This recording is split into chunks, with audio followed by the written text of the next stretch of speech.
بالله من شرور أنفسنا ومن سيئات أعمالنا من يهده الله فلا مضل له ومن يضلل فلا هادي له ونشهد أن لا إله إلا الله ونشهد أن محمدا عبده ورسوله أما بعد قال الله تعالى في القرآن المجيد أعوذ بالله من الشيطان الرجيم بسم الله الرحمن الرحيم يا أيها الذين آمنوا كتب عليكم الصيام كما كتب على الذين من قبلكم لعلكم تتقون.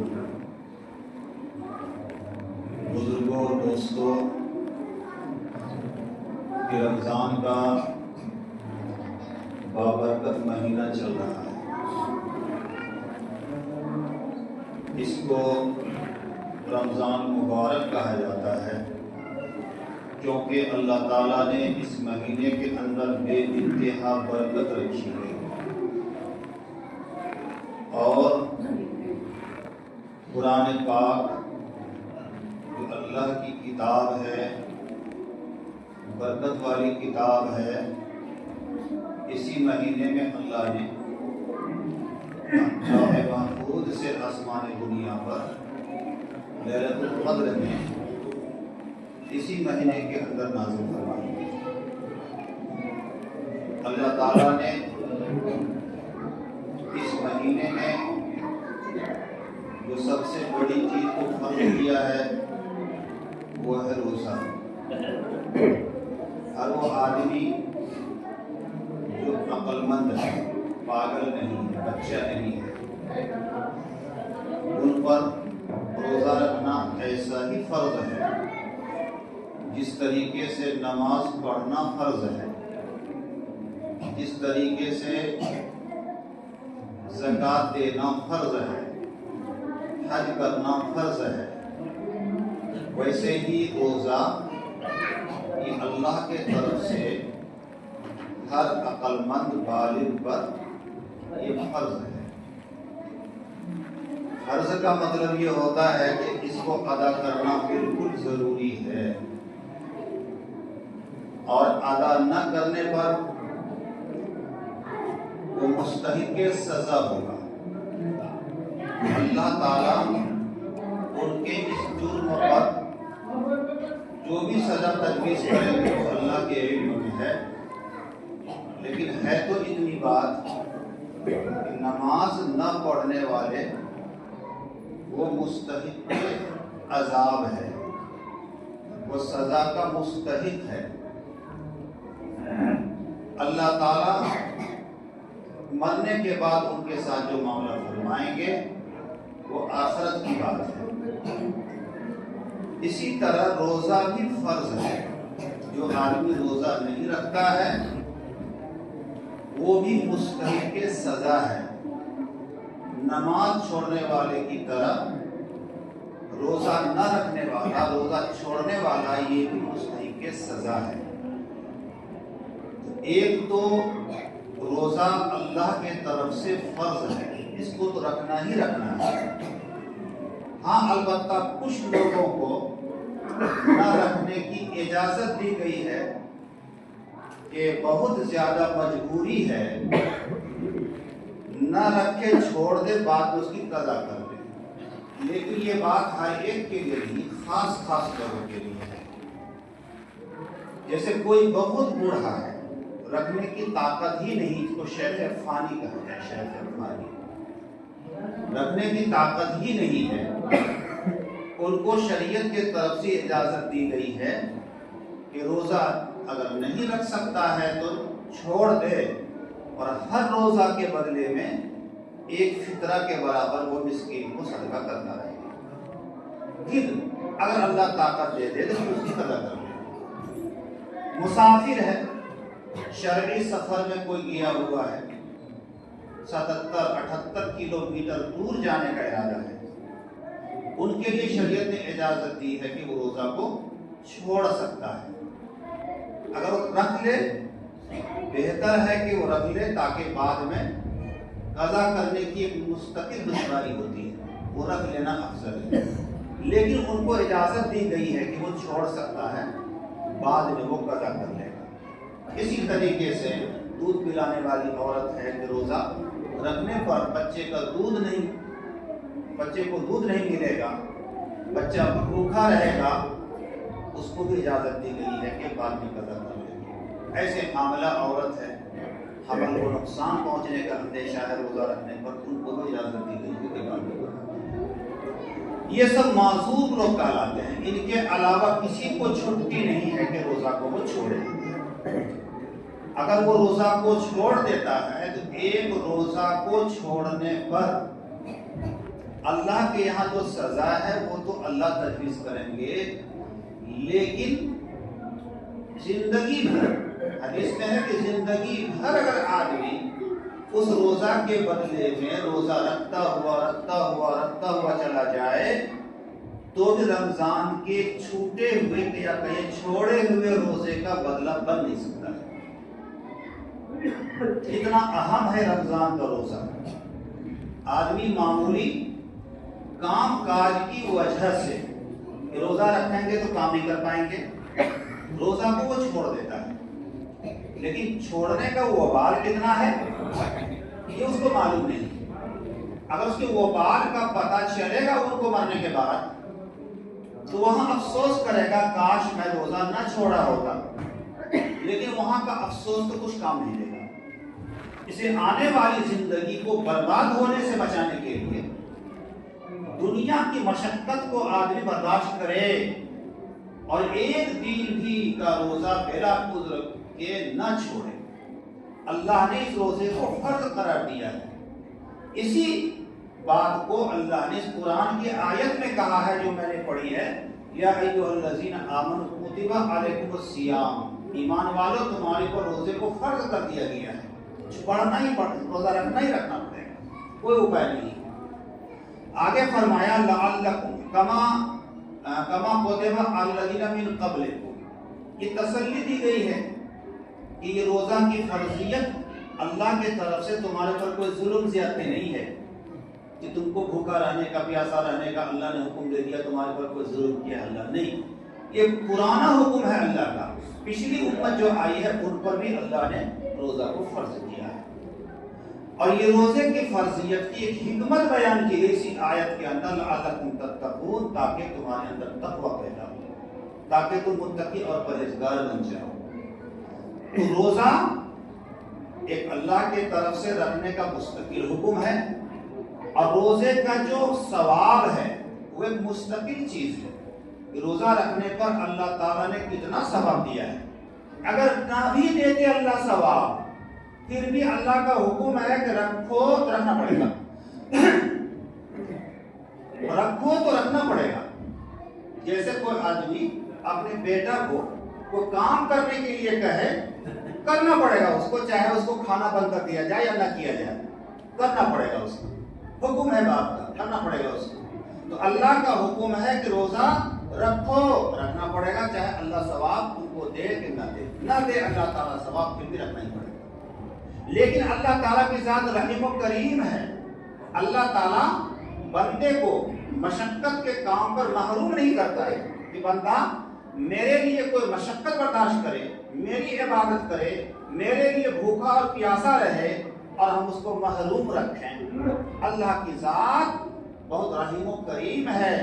اللہ تعالیٰ اپنے بندے کو، جب بندہ اللہ کے لیے پریشانی جھیلتا ہے، اپنی شایان شان، پھر اللہ تعالیٰ ان کو اجر و ثواب عنایت فرماتے ہیں۔ اسی لیے حدیث کے اندر ہے کہ حضور نے فرمایا کہ اللہ تعالیٰ کا ارشاد ہے، حدیث قدسی ہے، حدیث قدسی، حضور جو بات اللہ کے طرف سے نقل کریں وہ حدیث قدسی کہلاتی ہے۔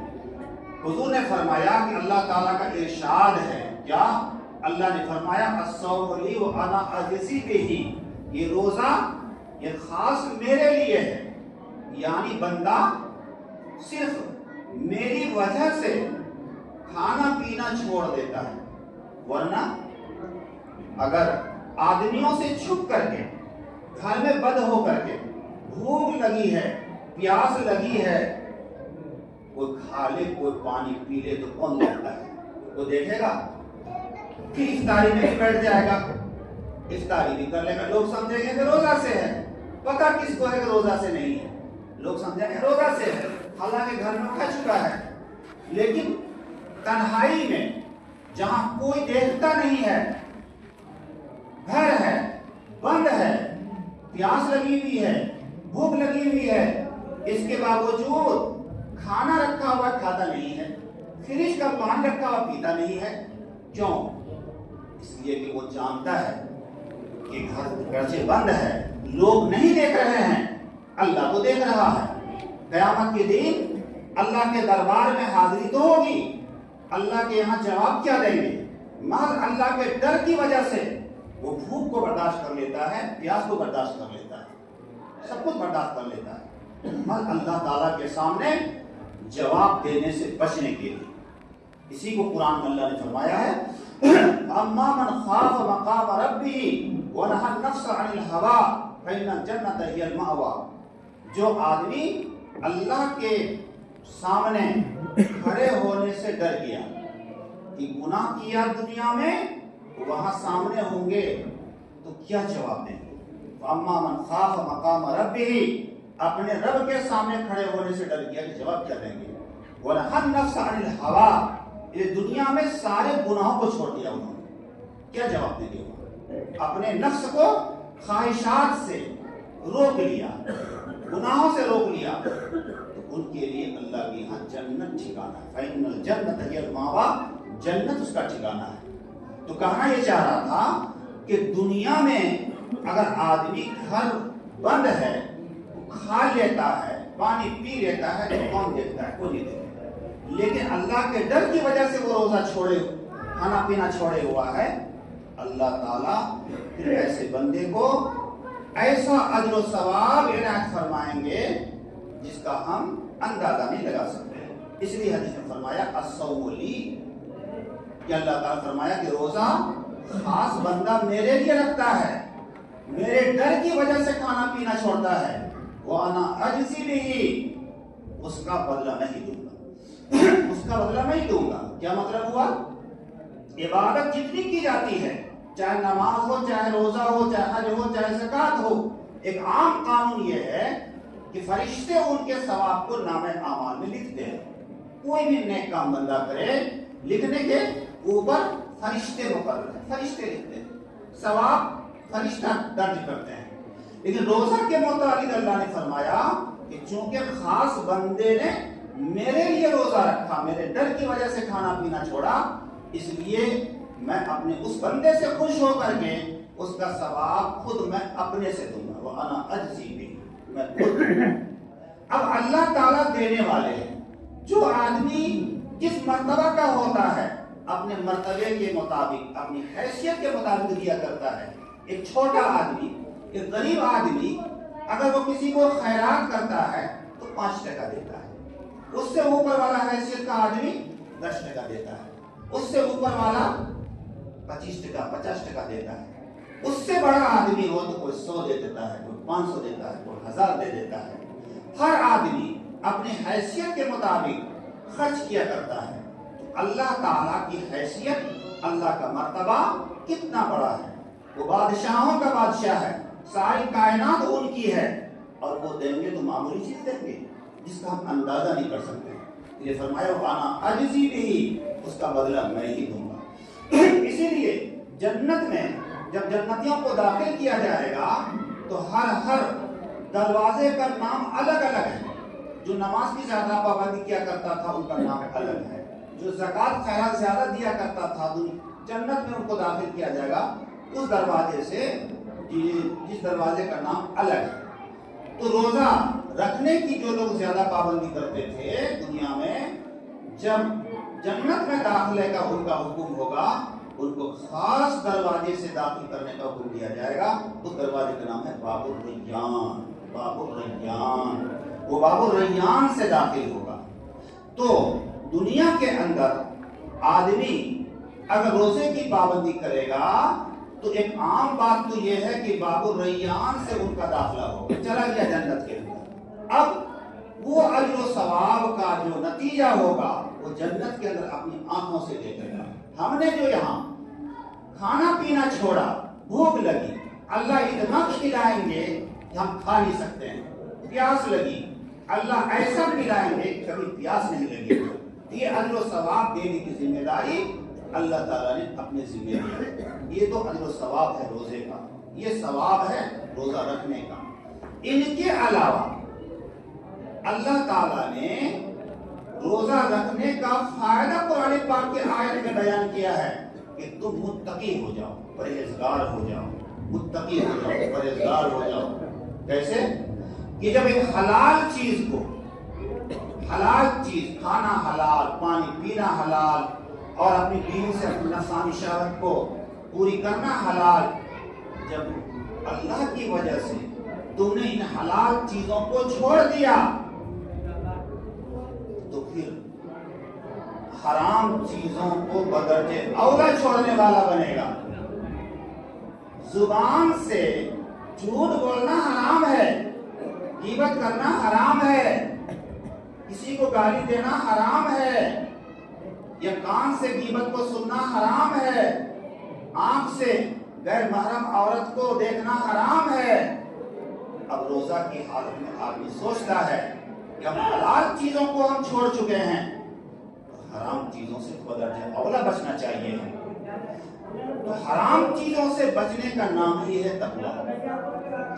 آدمی جب روزہ رکھے گا اور حرام چیزوں سے بچے گا، ان کے اندر یہ تقویٰ کی صفت پیدا ہوگی، یہ پرہیزگاری کی صفت پیدا ہوگی.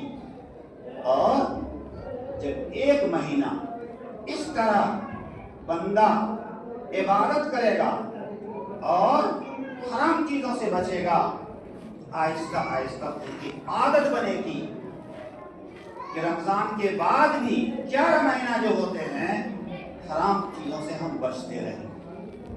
اللہ تعالیٰ نے جنتیوں کو جنت میں داخل کرنے کے لیے شرط لگائی ہے کہ آدمی ہونا چاہیے متقی اور پرہیزگار.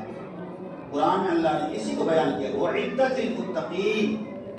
جنت کو تیار کن کے لیے کیا گیا ہے؟ متقیوں کے. متقی نام کس کا ہے؟ متقی نام ہے اللہ نے جن چیزوں کو فرض کیا ہے ان سب کو ادا کرے، اور جو چیزیں حرام ہے سب کو چھوڑ دے. سیدھی سی بات، جتنی چیزیں فرض ہیں واجب ہے سب کو کرے، اور جتنی چیزیں حرام ہے سب کو چھوڑ دے. اسی کا نام ہے متقی. تو روزہ اللہ نے فرض کیا ہے، جہاں اجر و ثواب اللہ تعالیٰ عنایت فرمائیں گے وہیں پر ایک بڑا فائدہ قرآن کے آیت میں اسی کو بیان کیا گیا ہے کہ تمہارے اندر تقویٰ کی صفت پیدا ہو جائے گی. چونکہ تقویٰ کو لے کر ہی آدمی جنت میں جا سکتا ہے. معلوم ہوا کہ روزہ رکھنے پر تقویٰ کی صفت پیدا ہوگی اور وہ روزہ آدمی کو جنت میں لے کر کے جائے گا. اور اگر ہم نے تقویٰ کی صفت اپنے اندر پیدا نہیں کی، جیسے اور دنوں میں حرام چیزوں میں اپنی زبان کو استعمال کرنے سے اور اپنے کان کو استعمال کرنے سے اور اپنی آنکھ کو استعمال کرنے سے ہم بچتے نہیں ہیں، وہی پڑی ہوئی عادت کے مطابق روزہ کی حالت میں بھی ہم اپنی زبان کو استعمال کریں غلط طریقے پر، اپنی آنکھ کو استعمال کریں غلط طریقے پر، اپنے کان کو استعمال کریں غلط طریقے پر، تو یہ روزہ رکھنے پر یہ جو فرض ہے یہ ادا تو ہو جائے گا، روزہ تو ہو گیا، ایک پیسے کا ثواب نہیں ملے گا. حدیث میں حضور پاک صلی اللہ علیہ وسلم نے فرمایا من لم یدع قول الزور والعمل به فلیس للہ حاجۃ ان یدع طعامہ وشرابہ. جو آدمی زبان سے جھوٹی بات بولنے کو اور جھوٹ پر عمل کرنے کو نہ چھوڑے تو اللہ کو کوئی ضرورت نہیں ہے کہ بندہ سے ان کا کھانا پینا چھوڑوا دے. اللہ کو کوئی ضرورت نہیں ہے کہ بندہ کو کا کھانا پینا چھوڑوا دے. یعنی بندہ کو کھانا پینا چھوڑنے کے علاوہ فائدہ کچھ نہیں ملے گا، ثواب کچھ نہیں ملے گا. اگر ہم چاہتے ہیں کہ روزہ کا فریضہ بھی ہمارا ادا ہو اور روزہ کا ثواب بھی ہم کو ملے تو اس کے لیے پرہیز بہت ضروری ہے. اور پرہیز یہی ہے کہ حرام سے اپنے کو بچا کر کے رکھیں. اور یہ مبارک مہینہ زیادہ سے زیادہ عبادت کرنے کی ہے. یہی نہیں صرف روزہ رکھ لیا ہو گیا، بلکہ اس مہینے میں نیکی کا ثواب اللہ نے زیادہ رکھا ہے.